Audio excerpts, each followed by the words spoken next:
Hi everybody, I'm Robert. I'm Lori. And this is our TLC Fall Session A, Level 2, Class 2. Advanced Charleston. Yeah. So today we talked about 30s Charleston and then transitioning into Susie Q's. Looks like this.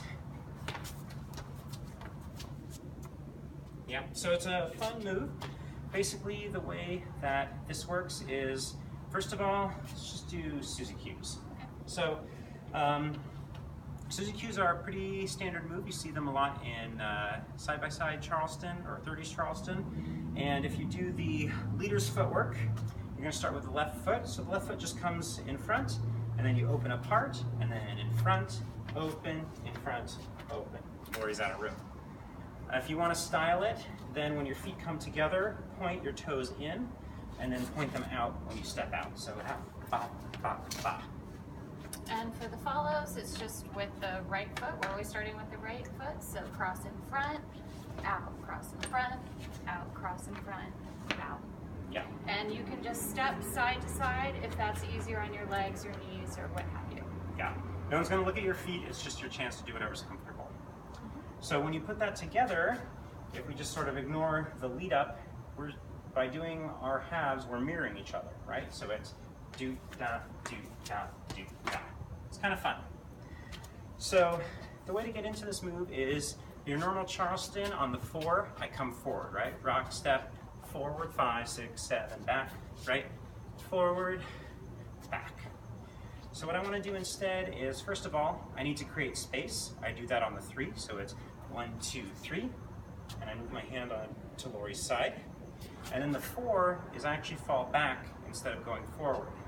So it looks like this, a 1, 2, 3, fall. And I use that foot in between us for support. Same with my partner. One thing is I don't want to try to fall as extreme as possible. It's really bad for your knees, and I might take my partner with me. You don't want to end up on the floor. So you want to kind of make it shallow, not big. And then from there, that 4 is the cross. And then we just open, cross, open, cross, open. And my partner, the lead, is signaling this, so we're more close together when we're doing our regular basics side by side. And then he's moving his hand to my waist and turning me slightly so we're facing together. So I know something new is happening. Yeah. So I have to be here by the 3. So you have 1, 2, 3, in. Bop, bop, bop. Cool. So then after that, to get out of the move, what I want to do is wait until our feet are open.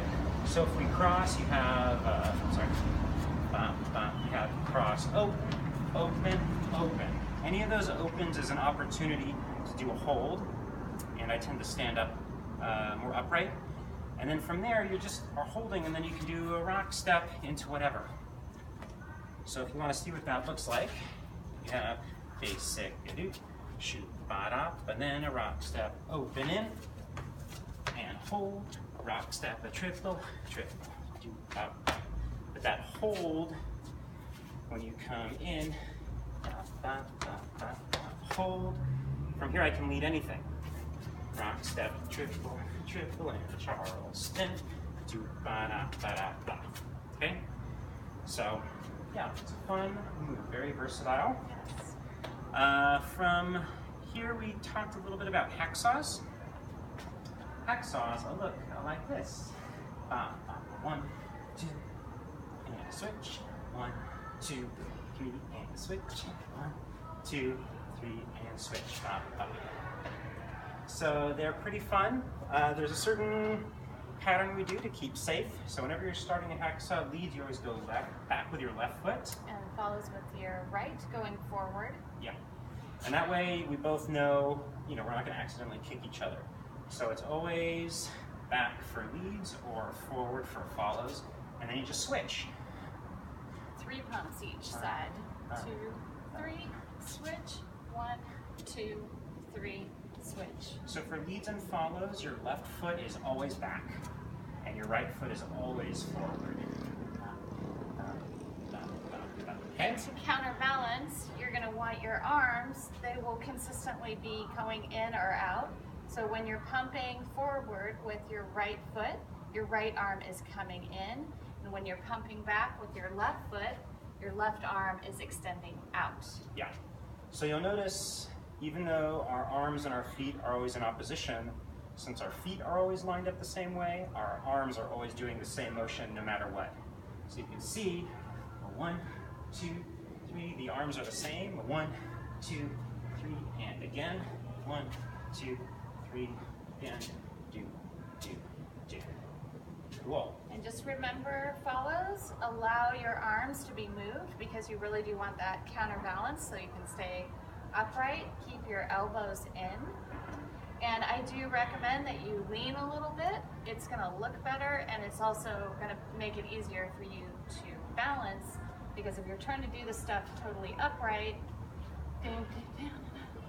well, it's just not very interesting. It's really not that much fun, so when you really get down and dirty, it just looks cooler. Yeah. You're really getting into the hacksaw. Exactly. And obviously, since you're kicking back, first of all, you always want to kick low, but you always have to look before you even start this move. You're not allowed to kick anyone when you're doing this. Yeah. And stylistically, I personally prefer kicking through the heel as opposed to a pointed toe, but you decide what you like best. Yeah. So next week, we're going to get into tandem Charleston. It's a lot of fun, and we hope to see you there. Come back for more. Good night.